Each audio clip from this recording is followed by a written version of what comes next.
பூஞ்சோலை மாணவர்கள் அனைவருக்கும் வணக்கம். இன்றைக்கி 14 ஜூலை 2025 திங்கட்கிழமைக்குரிய நியூஸ் பேப்பர் வந்து பார்க்க போகிறோங்க. ஹெட்லைன்ஸ் என்ன அப்படின்னு சொல்லி பார்த்தீங்கன்னா, டீசல் ஏற்றி சென்ற ரயில் தடம் புரண்டு தீப்பிடித்தது அப்படின்னு சொல்லி கொடுத்துருக்காங்க. எங்கே அப்படின்னா, அதாவது திருவள்ளூர் டிஸ்ட்ரிக்டில், சரிங்களா, திருவள்ளூர் டிஸ்ட்ரிக்டில் 85 லட்சம் லிட்டர் டீசல் வந்து எடுத்துகிட்டு போயிருக்கு train.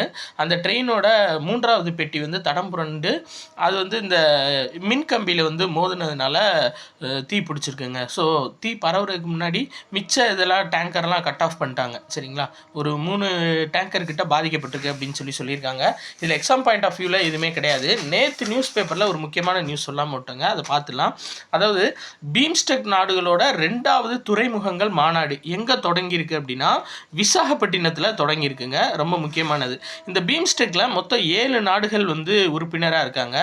Bangladesh, India, Bangladesh, Bhutan, India, Myanmar, Nepal, Sri Lanka, Thailand, சரிங்களா. இதை ஞாபகம் வச்சுக்கோங்க. Bangladesh, Bhutan, India, Myanmar, Nepal, Sri Lanka, Thailand. இதான் வந்து பார்த்தீங்க அப்படின்னா பீம்ஸ்டெக் நாடுகள். இதில் வந்து இந்த மெயினாக நம்ம ஏற்கனவே பார்த்தோம்ல, காலாடன் திட்டத்தை வந்து இதை நோக்கமாக வச்சு பேச போகிறாங்க இந்தியா. காலாடன் திட்டம் அப்படின்னா என்னென்னா, நம்ம ஏற்கனவே பார்த்துருந்தோம். அதாவது இப்போ இந்தியா இருக்குதுன்னு வச்சுக்கோங்களேன். இந்த வடகிழக்கு மாநிலங்கள் இருக்குல்ல, இந்த வடகிழக்கு மாநிலங்களுக்கு எல்லாமே, அதாவது தேவையான எல்லாமே சரிவர சென்றடையணும். இப்போ ஆக்சுவலாக பங்களாதேஷ் வந்து நம்ம கூட பிரச்சனையாக இருக்கிறதுனால மியான்மர் மூலியமாக போய் அங்கேருந்து ஒரு ஆறு இருக்குது, அந்த ஆறு வழியாக போய் இந்த 7 சிஸ்டர்ஸை வந்து மேம்படுத்துகிறது தான் இந்த காலாடான் திட்டத்தோட முக்கிய நோக்கம். ஸோ இந்த காலாடான் திட்டத்தோட நம்மளோட அண்டை நாடு எது உதவியாக இருக்க போகுது அப்படின்னா மியான்மர் நாடு, சரிங்களா. இதுதான் ரொம்ப முக்கியமானதுங்க. அதே மாதிரி பார்த்தீங்க அப்படின்னா, நாடு முழுவதும் தீவிர வாக்காளர் திருத்த பட்டியல் கொண்டு வர போகிறாங்க. அதாவது 2003 வந்து பார்த்திங்கன்னா பீகாரில் இது பண்ணியிருக்காங்க. இப்போ 2025 தேர்தலில் இந்த தீவிர வாக்காளர் திருத்த பட்டியல் வந்து மேற்கொள்ள போகிறாங்க. அதாவது தீவிர வாக்காளர் திருத்த பட்டியல்னால் நம்ம ஏற்கனவே சொன்னதான். அதாவது ஒருத்தர் பேர் வந்து வாக்காளர் பட்டியலில் இருந்துச்சு அப்படின்னா அவங்க வந்து கன்ஃபார்ம் பண்ணணும், போயிட்டு அவங்க வந்து ஒரு இந்திய குடிமகன் அப்படின்றத கன்ஃபார்ம் பண்ணணும்.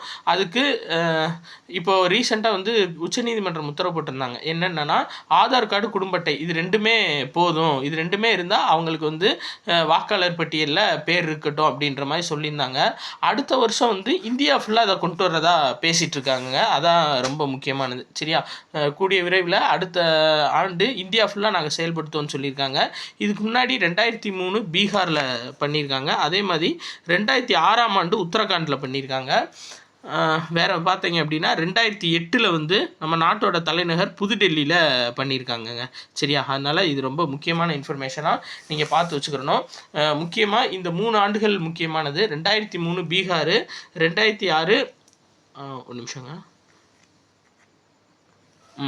2006 வந்து உத்தரகாண்ட், 2008 டெல்லி, சரிங்களா. இந்த 3 இது வந்து ரொம்ப ரொம்ப ஒரு முக்கியமான இன்ஃபர்மேஷன், கண்டிப்பாக கேட்பாங்க. அதே மாதிரி விம்பிள்டன் போட்டி நடந்துட்டு இருந்துச்சு, நம்ம சொன்னோம்ல, ஃபைனல் நோக்கி வந்துட்டுருக்கு, நம்ம பார்க்க போகிறோம் அப்படின்னு சொல்லிட்டு. ஸோ விம்பிள்டனில் இத்தாலிய வீரர், சரிங்களா, ஆடவர் ஒற்றையர் பிரிவில் இத்தாலிய வீரர் யானிக் சின்னர் வந்து ஜெயிச்சிருக்காரு, சரியா. யானிக் சின்னர் முதல் இத்தாலி வீரருங்க இவர். இந்த அதாவது விம்பிள்டனில் ஜெயிக்கக்கூடிய முதல் இத்தாலி வீரர் யார் அப்படின்னா யானிக் சின்னர். ஸோ கட்டாயம் கேட்கலாம், ஏன்னா இத்தாலியில் இதுக்கு முன்னாடி யாரும் விம்பிள்டன் ஜெயிச்சதில்லை, ஃபஸ்ட்டு டைம் அவர் ஜெயிச்சிருக்காரு, அதனால் கன்ஃபார்மாக கேட்கலாங்க, சரியா. ரைட், ஓகே, அடுத்தது பார்க்கலாம்.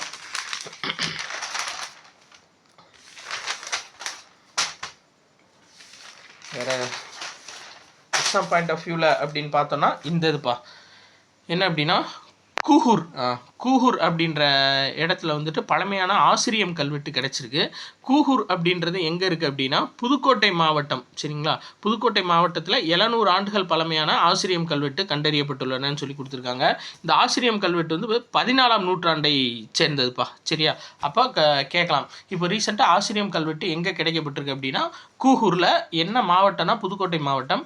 மாவட்டத்தை எப்பயுமே ஞாபகம் வச்சுக்கோங்கப்பா, ஏன்னா மாவட்டம் சார்ந்து கேட்பாங்க எந்த மாவட்டம் அப்படின்னு சொல்லிட்டு. ஸோ கூகூர் புதுக்கோட்டை மாவட்டம், சரி. அடுத்தது பாருங்கள், இந்தப்பா அதாவது மருத்துவத்துறையில் மற்ற மாநிலங்களுக்கு தமிழகம் முன்மாதிரி அப்படின்ற மாதிரி சொல்லியிருக்காரு. யார் அப்படின்னா ஆளுநர். இவர் அடிக்கடி வந்து ஒரு நிகழ்ச்சி நடத்துவார்ப்பா. என்ன பேரில் அப்படின்னா எண்ணி துணிக அப்படின்ற பேரில். ஏற்கனவே மாற்றுத்திறனுடைய மாணவர்களை கூப்பிட்டு பேசியிருந்தார். இப்போ வந்து மருத்துவர்களை கூப்பிட்டு பேசியிருக்காரு. சரியா? ஸோ எண்ணி துணிக அப்படின்ற பேரில் தொடர்ச்சியாக நிகழ்ச்சிகள் நடத்துகிறது யார் அப்படின்னா ஆளுநர், தமிழக ஆளுநர். சரியாப்பா? அதே மாதிரி என்ன அப்படின்னா இப்படி கூட கேட்கலாம், தமிழக ஆளுநர் என்ன பெயரில் வந்து நிகழ்ச்சி தொடர்ச்சியாக நடந்து மாணவர்களை சந்திக்கிறாரு அப்படின்னு சொல்லி, மாணவர்களையோ இல்லை மிகப்பெரிய துறை சார்ந்த நிபுணர்களையோ சந்திக்கிறாரு அப்படின்னா எண்ணி துணிக அப்படின்ற தலைப்பின் கீழே.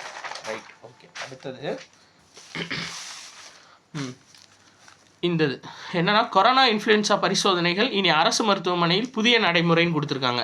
அப்படி என்ன புதிய நடைமுறை அப்படின்னு சொல்லி கேட்டிங்கன்னா, அதாவது இன்ஃப்ளூயன்ஸா கரோனா இன்ஃப்ளூயன்ஸா நுரையீரல் தொற்று ப்ளஸ் நுரையீரல் தொற்று, இதில் வந்து மொத்தம் 5 வகை இருக்குங்க. இந்த 3லையும் 5 வகை பாதிப்பு இருக்குது. 3ஐயும் சேர்த்து அந்த 5 வகை பாதிப்பையும் ஒரே ஆர்எஸ்வி பரிசோதனையில் கண்டுபிடிக்கிறதான். சரியா? இப்போ பாருங்கள், அதற்கான மல்டிப்ளெக்ஸ் ஆர்டிபிசிஆர் எனப்படும் மருத்துவ உபகரணங்கள் தமிழ்நாடு மருத்துவமனை கழகம் கொள்முதல் செய்துள்ளது அப்படின்னு சொல்லி கொடுத்துருக்காங்க.